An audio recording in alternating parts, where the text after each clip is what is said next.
बिस्मिल्लाहिर्रहमानिर्रहीम। अस्सलामु अलैकुम। अल्लाह के एक नबी हज़रत यूसुफ अलैहिस्सलाम जो शाम के रहने वाले थे, अल्लाह ताला ने हज़रत अय्यूब अलैहिस्सलाम को मालो दौलत, औलाद और सेहत से नवाज रखा था। रिवायत में आता है कि वो 40,000 भेड़ बकरियों, ऊँटों और घोड़ों के मालिक थे। मेहमान नवाज, बड़े दिल के मालिक और इबादत गुजार थे। वो 10 मेहमानों को खाना खिलाने से पहले खाना नहीं खाते थे और 10 लोगों को लिबास देने से पहले कोई लिबास नहीं पहनते थे। दिन रात अल्लाह ताला की इबादत में मशगूल रहते थे, लेकिन फिर भी उन पर आजमाइश आ गई और हज़रत अय्यूब अलैहिस्सलाम बहुत ज़्यादा सख्त किस्म की बीमारी में मुब्तला हो गए। हज़रत अय्यूब अलैहिस्सलाम के जिस्म पर कीड़े पड़ने का ये वाक़या कुछ यूं है कि शैतान ने अल्लाह ताला से कहा कि अय्यूब इसलिए इबादत करता है कि आपने उसको हर तरह से नवाज रखा है। अल्लाह ताला ने जवाब दिया, नहीं, ये सिर्फ और सिर्फ मुझसे मोहब्बत की वजह से इबादत करते हैं। तो शैतान ने अल्लाह ताला से हज़रत अय्यूब अलैहिस्सलाम का इम्तिहान लेने की इजाज़त ली और आप मालो दौलत, अजीज़ रिश्तेदारों और जिस्म तीनों की आजमाइश से गुजरने लगे। सबसे पहले आपके तमाम माल मवेशी हलाक हो गए, फिर आपकी कुछ औलाद फौत हो गई, कुछ औलाद छोड़ के चली गई और बाज़ लोग कहते हैं कि हज़रत अय्यूब अलैहिस्सलाम के बदन पर कीड़े पड़ गए थे। आपकी आंखों में भी कीड़े थे, जिस्म से इंतहाई नागवार बू आती थी और गोश्त टूट टूट कर गिरता रहता था। आप आजमाइशों के दौर में दाखिल हो गए और आजमाइश के इस तवील दौर से गुजरे। अजीज रिश्तेदारों ने आपको टाट में लपेट कर बस्ती से बाहर फेंक दिया। आजमाइश के इस दौर में आपकी एक अहलिया रहीमा के अलावा कोई मददगार नहीं था। वो सारा दिन लोगों के घरों में काम करती थीं और शाम को मुआवजे के तौर पर खाना लेकर आपके पास तशरीफ़ ले आती थी। हज़रत अय्यूब अलैहिस्सलाम इस हालत में भी अल्लाह ताला के शुक्रगुजार रहे। वो हमा वक्त इबादत में मसरूफ़ रहते थे। आजमाइश का ये दौर 18 साल रहा। बीमारी के दौरान शहर के एक वीरान कोने में आप अलैहिस्सलाम को सुकूनत इख्तियार करनी पड़ी। इस मुसीबत के वक्त सब ने किनारा कर लिया, बस यही एक आपकी बीवी थी जो आपकी खिदमत करती थी, साथ ही मेहनत मजदूरी करके पेट पालने को भी लाया करती थी।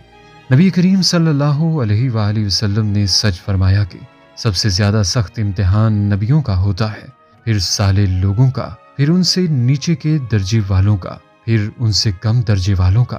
हर शख्स का इम्तिहान उसके दीन के अंदाज से होता है। अगर वो दीन में मजबूत है, इम्तिहान भी सख्त तर होगा। बहरहाल ख़वातीन व हज़रात, अय्यूब अलैहिस्सलाम बड़े ही साबिर थे। यहाँ तक कि अब भी अय्यूब अलैहिस्सलाम की सब्र की मिसालें दी जाती हैं। यजीद बिन मैसरा रहमतुल्लाह अलैह फरमाते हैं, जब आप अलैहिस्सलाम की आजमाइश शुरू हुई, अहलो याल मर गए, माल फना हो गया, कोई चीज़ हाथ तले न रही। आप अलैहिस्सलाम अल्लाह के जिक्र में और बढ़ गए, कहने लगे, ऐ तमाम पालने वालों के पालने वाले, तूने मुझ पर बड़े एहसान किए, माल दिया, औलाद दी। उस वक्त मेरा दिल बहुत ही मशगूल था। अब तूने सब कुछ लेकर मेरे दिल को इन फिक्रों से पाक कर दिया। अब मेरे दिल में और तुझ में कोई हायल ना रहा। अगर मेरा दुश्मन इब्लीस तेरी इस मेहरबानी को जान लेता तो वो मुझ पर बहुत ही हसद करता। इब्लीस लाइन इस कौल से और उस वक्त की इस हमद से जल भुनकर रह गया। पूरे 3 साल आप अलैहिस्सलाम इस तकलीफ में रहे। बाज़ लोग कहते हैं कि आपका सारा गोश्त झड़ गया था, सिर्फ हड्डियां और चमड़ा रह गया। अय्यूब अलैहिस्सलाम दुख में पड़े रहते थे। लिहाजा जब ज़्यादा ज़माना गुजर गया तो एक रोज़ आपकी बीवी अर्ज़ करने लगी कि ऐ अल्लाह के नबी, आप अलैहिस्सलाम अल्लाह से दुआ क्यों नहीं करते कि वो इस मुसीबत को हम पर से टाल दे। आप अलैहिस्सलाम फरमाने लगे, सुनो, 70 बरस तक अल्लाह ताला ने मुझे सेहत व आफियत में रखा, तो अगर 70 साल तक मैं इस हालत में रहूं और सब्र करूं तो ये भी बहुत कम है। इस पर बीवी साहिबा कांप उठी। आप शहर में जाती, लोगों का काम काज करती और जो मिलता वो ले आती और आप अलैहिस्सलाम को खिलाती पिलाती। हज़रत नौफ बकाली रहमतुल्लाह अलैह कहते हैं कि जो शैतान अय्यूब अलैहिस्सलाम के पीछे पड़ा था उसका नाम मसबूत था। अय्यूब अलैहिस्सलाम की बीवी साहिबा अमूमन आप अलैहिस्सलाम से अर्ज़ किया करती थी कि अल्लाह से दुआ करो لیکن آپ علیہ السلام نہ کرتے تھے، یہاں تک کہ ایک دن بنو اسرائیل کے کچھ لوگ آپ علیہ السلام کے پاس سے نکلے اور آپ علیہ السلام کو دیکھ کر کہنے لگے، اس شخص کو یہ تکلیف ضرور کسی نہ کسی گناہ کی وجہ سے ہے۔ اس وقت بے ساختہ آپ علیہ السلام کی زبان سے یہ دعا نکل گئی کہ یا اللہ، مجھے تکلیف پہنچی ہے، بے شک تو تکلیف کو دور کرنے والا اور رحم کرنے والا ہے۔ ایوب علیہ السلام کے دو بھائی تھے، ایک دن وہ ملنے کے لیے آئے، لیکن جسم کی بدبو کی وجہ سے قریب نہ آ سکے۔ دور ہی سے کھڑے ہو کر ایک دوسرے سے کہنے لگے کہ اگر اس شخص میں بھلائی ہوتی تو اللہ تعالیٰ اسے اس مصیبت میں نہ ڈالتا۔ اس بات نے ایوب علیہ السلام کو بہت صدمہ پہنچایا، جو آج تک آپ علیہ السلام کو کسی چیز سے نہ ہوا تھا۔ اس وقت کہنے لگے، اللہ، کوئی رات مجھ پر ایسی نہیں گزری کہ کوئی بھوکا شخص میرے علم میں ہو اور میں نے پیٹ بھر لیا ہو۔ پروردگار، اگر میں اپنی اس بات میں تیرے نزدیک سچا ہوں تو میری تصدیق فرما۔ اسی وقت آسمان سے آپ علیہ السلام کی تصدیق کی گئی تھی اور وہ دونوں سن رہے تھے۔ پھر فرمایا کہ پروردگار، کبھی ایسا نہیں ہوا کہ میرے پاس ایک سے زائد کپڑے ہوں اور میں نے کسی ننگے کو نہ دیے ہوں۔ اگر میں اس میں سچا ہوں تو میری تصدیق آسمان سے کر۔ اس پر بھی آپ کی تصدیق ان کے سنتے ہوئے کی گئی۔ پھر یہ دعا کرتے ہوئے سجدے میں گر پڑے کہ اے اللہ، میں تو اب سجدے سے سر نہ اٹھاؤں گا جب تک کہ تو مجھ سے ان تمام مصیبتوں کو دور نہ کر دے جو مجھ پر نازل ہوئی ہیں۔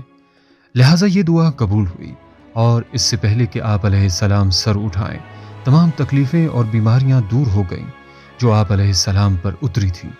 رسول اللہ صلی اللہ علیہ وسلم فرماتے ہیں کہ ایوب علیہ السلام 18 برس تک بلاؤں میں گھرے رہے۔ حضرت ایوب علیہ السلام اپنی اس بیماری میں اس قدر نڈال ہو گئے تھے کہ آپ کی بیوی صاحبہ ہاتھ تھام کر پخانہ پیشاب کے لیے لے جاتی تھی۔ ایک مرتبہ آپ علیہ السلام کو حاجت تھی، آپ نے آواز دی، لیکن انہیں آنے میں دیر لگی۔ آپ کو سخت تکلیف ہوئی۔ اس وقت آسمان سے ندا آئی کہ اے ایوب، اپنی ایڑی زمین پر مارو، اسی پانی کو پی بھی لو اور اسی سے نہا بھی لو۔ اسی وقت اللہ تعالیٰ نے آپ علیہ السلام کے لیے جنت کا حلہ نازل فرما دیا، جسے پہن کر آپ علیہ السلام یکسو ہو کر بیٹھ گئے۔ جب آپ کی بیوی آئیں اور آپ علیہ السلام کو نہ پہچان سکیں تو آپ علیہ السلام سے پوچھنے لگیں، اے اللہ کے بندے، یہاں ایک بیمار بے کس بے بس تھے، تمہیں معلوم ہے کہ وہ کیا ہوئے؟ کہیں انہیں بھیڑیے نے نہ کھا لیا ہو یا کتے لے گئے ہوں؟ تب آپ علیہ السلام نے فرمایا، نہیں نہیں، وہ بیمار ایوب علیہ السلام میں ہی ہوں۔